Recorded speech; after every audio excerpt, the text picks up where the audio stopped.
अस्सलाम वालेकुम students, welcome back to your channel Gohar helping hand. इस शेड्यूल के अकॉर्डिंग आपने अपने सारे सब्जेक्ट्स कवर करने हैं अगर तो फिलहाल इस चैनल पर चल रहा है English marathon day 2 chapter number 1, 3, 4 और 5 के क्वेश्चन आंसर्स आपको मिलेंगे इस वीडियो में। इंग्लिश क्लास 10 के ये 3 चैप्टर्स आपने आज करने हैं। तमाम क्वेश्चंस के आंसर्स आपको प्रोवाइड होंगे, इनको अच्छी तरह याद करिए, लिखिए। Let's start your journey with Gohar helping hand channel English marathon. Chapter number 3 question number 1 आपका है what is digital globalization and how it is connected to the English language. Digital globalization क्या है और इसका इंग्लिश जबान से क्या ताल्लुक है। Digital globalisation is name of the rapid growth and worldwide connectivity through digital technologies. It has connected the world and influenced languages specially English, making it key language for online communication, education and business. जैसे कि आप सबको पता है English जबान जो है वो वर्ल्ड वाइड जबान है, दुनिया भर में बोली जाती है। डिजिटल ग्लोबलाइजेशन यानी कि जितनी ग्लोबल दुनिया है हर चीज में हर जगह इंग्लिश ही यूज हो रही है, चाहे वो ऑनलाइन कम्युनिकेशन हो, चाहे वो आपकी एजुकेशन हो या फिर आपका बिजनेस हो। क्वेश्चन नंबर 2 की तरफ चलते हैं। Give example of vocabulary that emerge through digital globalization. वो वोकैबुलरी जो कि पहले नहीं होती थी लेकिन डिजिटल ग्लोबलाइजेशन की वजह से हर जगह इंग्लिश के होने की वजह से लोगों ने खुद से आजकल क्रिएट कर लिया, उसकी मिसाल दें। आंसर की तरफ चलते हैं। न्यू वर्ड्स क्रिएटेड और पॉपुलराइज्ड ऑनलाइन। बहुत सारे ऐसे वर्ड्स बन गए हैं और पॉपुलर हो गए हैं ऑनलाइन, जिनमें इंक्लूड है hashtag, selfie, unfiltered and meme. Meme भी एक वर्ड हमने बनाया कि जो हमें मजाक की बात लगती थी उसे हम मीम कह देते हैं। हैशटैग हमारे यंग जनरेशन जी बहुत ज्यादा यूज करती है। सेल्फी और अनफ्रेंड ये चंद एग्जांपल्स थी। ये क्वेश्चन आपके लिए याद करना बहुत आसान होगा क्योंकि आप इसे काफी रिलेट कर सकते हैं। Short forms like LOL, laughing out loud जिसे हम बोलते हैं, BTW, by the way and DM also became common to make communication faster. हमने वर्ड्स को शॉर्ट करके फास्टर कर लिया और आजकल की दुनिया में ये सब कुछ डिजिटल ग्लोबलाइजेशन की वजह से ही हुआ है। ये था आपका क्वेश्चन नंबर 2 का आंसर। चलते हैं अब क्वेश्चन नंबर 3 की तरफ। क्वेश्चन नंबर 3 आपका है what is code switching and how does it appear in online communication. Code switching क्या होती है और ऑनलाइन कम्युनिकेशन में ये किस तरह से आ गई। आंसर पढ़ते हैं। By code switching we mean mixing two or more languages in the conversations. Code switching का मतलब ये है कि एक ही बात करते हुए हम 2 से 3 लैंग्वेजेस यूज कर लें। Online people combine English with their native languages creating hybrid forms like Taglish. जिस तरह से हम उर्दू बोलते बोलते बीच में इंग्लिश के वर्ड्स यूज करके उसे मिक्स कर देते हैं, अपनी जुबान बना लेते हैं, इसी तरह इसी को कहते हैं कोड स्विचिंग यानी कि कोड स्विच कर लेना। टैगलिश भी इस तरह से ही इन्वेंट हुई है कि इंग्लिश को लोगों ने अपनी मकामी जुबान के साथ मिक्स कर लिया। चलते हैं क्वेश्चन नंबर 4 की तरफ। How has digital communication affected traditional grammar rules. जो पहले ग्रामर रूल्स थे रिवायती के यही इंग्लिश के वर्ड है, इनको इस तरह ही यूज करना है, डिजिटल कम्युनिकेशन ने इसको कैसे असर डाला है ये हमने पढ़ना है। आंसर के लिए चलते हैं। Digital communication has change traditional grammar a lot. जो डिजिटल कम्युनिकेशन है उसने ट्रेडिशनल ग्रामर को, पुरानी रिवायती ग्रामर को, इंग्लिश के टेंसेस को बहुत बदल दिया है। People often leave out punctuation. बहुत ज्यादा लोग जो है पंक्चुएशन का ख्याल भी नहीं रखते, कहाँ कॉमा है कहाँ नहीं, कैपिटलाइजेशन का भी नहीं कि कौन सा वर्ड कैपिटल लिखना है नहीं, और आर्टिकल्स द, आ, एन में भी नहीं पढ़ते। टू सेव टाइम, टाइम को बचाने के लिए। Which some people see as creative and others as decline in language standards. जिसको कुछ लोग समझते हैं कि बहुत क्रिएटिव काम है, उसने अपनी बात पे फोकस किया बजाय ग्रामर पंक्चुएशन के, और कुछ लोग इसको समझते हैं कि ये लैंग्वेज के स्टैंडर्ड्स पे नहीं कंप्लीट जा रहा, ये मेयार के काम करना है। उसके बाद है क्वेश्चन नंबर 5। क्वेश्चन नंबर 5 आपका है what concerns does the author raise about the dominance of English on digital platforms. इस चैप्टर के अंदर जो ऑथर है, जो मुसनिफ है, उसको क्या खतरात है इंग्लिश लैंग्वेज के ग्लोबल होने से। आंसर पढ़ते हैं। The author is concern that English dominance can force people to use it. कि जितनी इंग्लिश फैलती जाएगी ये दुनिया में जो है बढ़ती जाएगी, लोग मजबूर हो जाएंगे इंग्लिश बोलने के लिए, क्रिएटिंग इनइक्वालिटी, जिसकी वजह से बराबरी नहीं रहेगी। नेक्स्ट क्वेश्चन, क्वेश्चन नंबर 6 की तरफ चलते हैं। Do you agree with the author's claim that English is becoming more and creative due to digital globalization. क्या आप इस बात से एग्री करते हैं। Yes, I agree that English is becoming more flexible and creative. जो भी इस तरह के क्वेश्चन आते हैं ना एग्री वाले, ये पेपर में बहुत कम आने के चांसेस होते हैं, लेकिन आप इनको फिर भी कर लीजिएगा। It adopts new words mixes with other languages. ऐसा होने लग गया है कि बाकी लैंग्वेजेस के वर्ड्स ऐड करके लोगों ने इंग्लिश अपनी इंग्लिश बना ली है हर मुल्क ने। And allows people to communicate in different styles reflecting global diversity. Question number 7 की तरफ चलते हैं। क्वेश्चन नंबर 7 आपका है, how do emojis and memes function as new kind of language. जो इमोजीज और मीम्स हैं आजकल यही एक अलग लैंग्वेज बन गई है, किस तरह? आंसर के लिए आपके पास लिखा है, emojis and memes add visual meaning to communication. यानी कि लोग अपनी बात पूरी नहीं कहते बल्कि इमोजी बना के समझा देते हैं और मीम बनाकर भी समझा देते हैं कि मेरा ये मतलब था। They can express emotional ideas और ह्यूमर क्विकली। इनसे मजाक और इमोशनल आइडियाज बनाया जा सकता है। Sometimes replacing words entirely like a modern form of symbolic language. कभी कभी ऐसा होता है कि इतने सिंबल्स यूज कर लेते हैं कि ऐसा लगता है ये मॉडर्न लैंग्वेज है और अब इसी लैंग्वेज में लोग आपस में बात करते हैं। Now move to chapter number 4। Chapter number 4 के फर्स्ट 3 क्वेश्चंस आपके सामने हैं। चैप्टर नंबर 4 का क्वेश्चन नंबर 1 है आपका, what is climate action according to the essay. ये जो ऐसे लिखा हुआ है चैप्टर के अंदर, इसके अकॉर्डिंग क्लाइमेट एक्शन क्या है? According to the essay, climate action means when people, government and organizations work together to reduce pollution. जब गवर्नमेंट, लोग और जो ऑर्गेनाइजेशंस हैं इकट्ठे काम करें पोल्यूशन खत्म करने के लिए। It helps protect the environment and fight climate change. ये था आपके फर्स्ट क्वेश्चन का आंसर। चलते हैं क्वेश्चन नंबर 2 की तरफ। Mention at least 2 human activities that contribute to climate change. कोई सी 2 ऐसे काम बताएं जो इंसान कर रहे हैं जिसकी वजह से मौसम जो है वो बदल रहा है।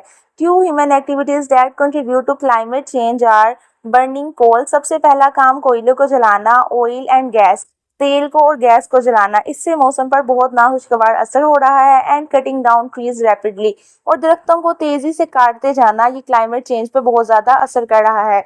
स्मोक फ्रॉम व्हीकल्स, हमारी गाड़ियों से निकलने वाला धुआं, add more carbon to the atmosphere, आबो हवा में बहुत ज्यादा कार्बन डाल रहा है, विच डिस्टर्ब्स नेचर, जिसकी वजह से नेचर डिस्टर्ब हो रही है। थर्ड क्वेश्चन आपका, name 2 negative effects on climate change mentioned in the essay. इस चैप्टर के अंदर, इस एसे के अंदर जो क्लाइमेट के ऊपर 2 नेगेटिव इफेक्ट्स आए हैं, कोई से वो बताएं। सवाल में ये पूछा गया है। आंसर आपका है, the 2 negative effects of climate change are rising sea levels and extreme weather. एक तो सी लेवल, तो एक शदीद मौसम जो है वो बदल रहा है इसकी वजह से, नेगेटिव असरात की वजह से, such as floods and heat waves. These natural disasters harm both people and nature. आगे चलते हैं क्वेश्चन नंबर 4, 5, 6 और 7। 4 क्वेश्चन आपका, what is the purpose of Paris agreement. जो पेरिस एग्रीमेंट था इसका मकसद क्या था? The purpose of the Paris Agreement is to help countries reduce carbon emissions. It make goal to stop global temperatures from rising too much. इसका मकसद ये था कि जो हमारा टेम्परेचर बहुत ज़्यादा बढ़ता जा रहा है उसको रोका जा सके। नेक्स्ट आगे, give an example of how individuals can take part in climate action. हम लोग कैसे क्लाइमेट एक्शन में जो है वो पार्ट ले सकते हैं। इस सवाल को आप काट दें, ये करना इंपॉर्टेंट नहीं है और ये पेपर में आने के चांसेस बिल्कुल ही 0 हैं, तो आप इस क्वेश्चन को स्किप कर सकते हैं गोहर हेल्पिंग हैंड के मशवरे से। आगे चलते हैं क्वेश्चन नंबर 6 की तरफ। क्वेश्चन नंबर 6 आपका है, what do you think that climate change is over moral responsibility. आपको क्या लगता है कि जो क्लाइमेट चेंज है वो हमारी की जिम्मेदारी है? I think climate change is over moral responsibility. यहाँ तक आपने क्वेश्चन के अंदर से लिखना है। आगे आपने लाइन ऐड करनी है, because it affects both people and nature, क्योंकि इसका असर लोगों और नेचर दोनों पर होता है। Protecting the earth is over duty for present and future generations. चाहे हम हो गए चाहे हमारी आने वाली नस्लें, हमारा फर्ज है कि हम अपनी ज़मीन को प्रोटेक्ट करें। क्वेश्चन नंबर 7 की तरफ चलते हैं। क्वेश्चन नंबर 7 आपका है, why are the poor countries more vulnerable to the effects of climate change even though they pollute less. जबकि गरीब मुल्क में इतनी ज़्यादा पोल्यूशन भी नहीं होती, फिर भी उन पर ज़्यादा असर क्यों हो रहा है क्लाइमेट चेंज का, मौसम के बदलने का? आगे पढ़ते हैं इसका answer. Poor countries are more vulnerable to the effects of climate change. यहाँ तक आपने क्वेश्चन के अंदर से लिखना है। बिकॉज से आपने आंसर याद करना है। Because they have fewer resources to recover from disasters, क्योंकि उनके पास वसाइल कम है कि वो इनसे निपट सकें। They face more problems caused by climate change even थो दे पोल्यूट लेस। अगरचे वो बहुत कम पोल्यूशन पैदा करते हैं लेकिन उनके पास इतनी चीज़ें ही नहीं है कि वो सामना कर सकें क्लाइमेट चेंजेस का, जबकि अमीर मुल्कों के पास वसाइल हैं। आगे चलते हैं चैप्टर नंबर 5। चैप्टर नंबर 5 का क्वेश्चन नंबर 1 आपके सामने है, why is the statue of the happy Prince crying. जो हैप्पी प्रिंस का मुजस्मा था वो रो क्यों रहा था? Even though he was known as happy prince during his life, जबकि जिंदगी में तो उसे हैप्पी प्रिंस के नाम से जाना जाता था, फिर वो रोता क्यों था? ये आपका सवाल है, बहुत इंटरेस्टिंग चैप्टर है, पढ़ना जरूर। आंसर पढ़ते हैं। The happy Prince cries because from his high position. Happy Prince इसलिए रोता था कि उसकी पोजीशन बहुत हाई थी। He can see all the suffering, hunger and misery of the people of the city. वो शहर भर के लोगों की भूख, उनकी तकलीफ सब कुछ देख सकता था ऊपर, क्योंकि वो बहुत ऊंचाई पे था। Although he was happy when alive, जबकि वो जब जिंदा था वो खुश था। He did not know about सोरो, उसे गम के बारे में कुछ भी नहीं पता था। Now he feels पाइटी for the poor, अब वो गरीबों के लिए हमदर्दी महसूस करता है, उसे तरस आता है। सेकंड क्वेश्चन की तरफ चलते हैं। What motivates the swallow to delay his journey to Egypt and help the happy prince. एक इस कहानी में फाख्ता थी, वो जा रही थी इजिप्ट मिस्र की तरफ, लेकिन वो रुक गई और हैप्पी प्रिंस की मदद करने लग गई।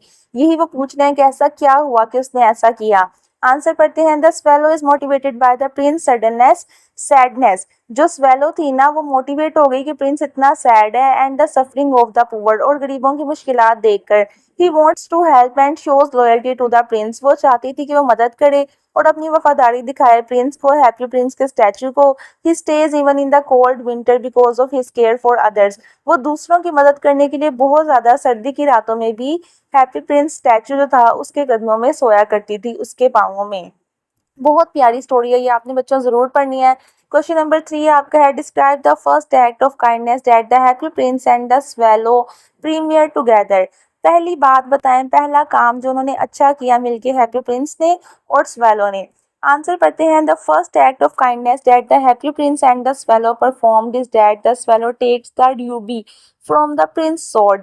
उसने जो हैप्पी प्रिंस का मुजस्मा था उसके तलवार से एक रूबी लिया, एक पत्थर, and gives it to a sick boy, और एक बीमार बंदे को, एक बीमार बच्चे को दे दिया, so that he can have food, ताकि वो खाना खरीद सके। ये काम एक स्वेलो ने किया था। कितना प्यारा आंसर है।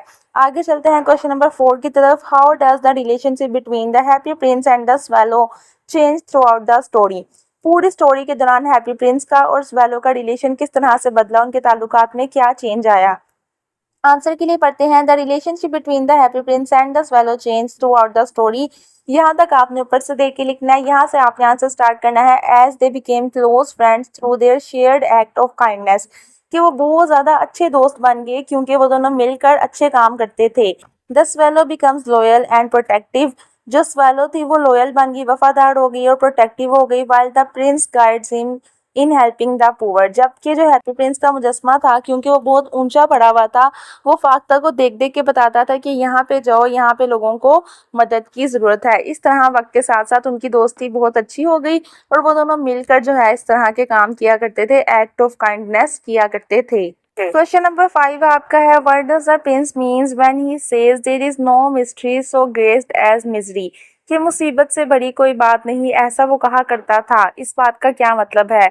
The prince means by the phrase, ये जो फ्रेज प्रिंस कहा करता था इसका मतलब था that human suffering is the most important thing in life, कि जो इंसानों की मुश्किलें हैं वो सबसे ज़रूरी चीज़ है ज़िंदगी में। टू नोटिस एंड अंडरस्टैंड, समझा जाता है जिन्हें ज़रूरी। Nothing else compares to the pain of the poor, गरीब की दर्द से किसी चीज़ को कंपेयर नहीं किया जा सकता। It shows his values helping people over material wealth, इसका मतलब ये था कि वो दौलत की बजाय लोगों को अहमियत देता था। क्वेश्चन नंबर 6 आपका है। What does the prince ask the swallow to strip off his gold leaf by leaf. Prince ने उसे ऐसा क्या कहा कि एक एक करके अपने सोने की परत उतारो, क्यों कहा। What effect does his have on the people on the city, इस बात का शहर के लोगों पर क्या असर पड़ा। जो स्टैचू था ना, वो स्वेलो को कहता था कि तुम मेरे ऊपर जितना सोना लगा मैंने सब उतार के बांट आओ, और इसका क्या असर हुआ हमने ये पढ़ना है। आंसर में चलते हैं। The prince asked Swallow to remove his gold leaf so it can be given to poor and needy. Prince ने उसको स्वेलो को ऐसा करने के लिए इसलिए कहा कि मेरा गोल्ड लीफ, मेरे सोने की परतें उतारो ताकि हम ये गरीब लोगों को दे सकें, ज़रूरतमंद लोगों को दे सकें। दिस एक्ट रिड्यूसेस सफरिंग, इस वजह से जो है लोगों की मुश्किलें कम हो गई। एंड ब्रिंग्स रिलीफ, और उनकी ज़िंदगी में सुकून आ गया। एंड हैप्पीनेस, और खुशी आ गई to the people of the city, जो कि शहर के लोग थे। Last two question chapter number 5 के, क्वेश्चन नंबर 7 और क्वेश्चन नंबर 8 एक दफ़ा पढ़ लेते हैं। What message do you think Oscar Wilde is trying to convey about wealth, bravery and true values. आपको क्या लगता है जो ऑस्कर विल्डे था वो क्या मैसेज देना चाह रहा है दौलत के बारे में और अच्छी बातों के बारे में बता के आंसर बताते हैं। इस चैप्टर के राइटर का नाम है Oscar Wilde. Oscar Wilde suggest that true beauty is not found in wealth or appearance but kindness and sacrifice. वो ये बताना चाह रहा है कि हर चीज़ दौलत ही नहीं होती बल्कि काइंडनेस, कुर्बानी और सेक्रीफाइस भी कोई चीज़ होती है। Real value lies in helping others and caring for the poor. Question number 8 की तरफ चलते हैं। What is the symbolic meaning of the swallow dying at the prince feet and the leader heart not melting in the furnace. कि ऐसी क्या बात थी कि वो जो प्रिंस के कदमों में ही मर गई, वो जो स्वेलो थी, अबाबेल थी, वो प्रिंस के कदमों में मर गई लेकिन भट्टी में पिघलने ना पिघलना, उसने कहा इस बात की क्या अलामत थी। शायर ने इसको इस चीज से कंपेयर किया, शायरी बनाई है। The swallow's death shows loyalty and love for the prince even to the end तक स्वेलो ने अपनी वफादारी निभाई प्रिंस के साथ। The leaden heart not melting represents that goodness and kindness last forever. It symbolizes eternal love and moral worth. यानी शायर ने ये जो पूरी भी शायरी झाड़ी है ना इस चैप्टर के अंदर, पोइट ने, इसका मतलब यही था कि हर चीज़, मोहब्बत, पैसा हर चीज़ नहीं होती बल्कि मोहब्बत भी कुछ ना कुछ किरदार अदा करती है ज़िंदगी में। यहाँ होती है हमारा हैप्पी प्रिंस की भी स्टोरी ख़त्म। चैप्टर नंबर 3, 4, 5 के क्वेश्चन आज हमने कर लिए और अब आपने गौहर हेल्पिंग हैंड चैनल को सब्सक्राइब करना है, इंग्लिश मैराथन कंप्लीट करना है। कल बारी आएगी एमसीक्यूज़ की। मिलते हैं कल। खुदा हाफिज़।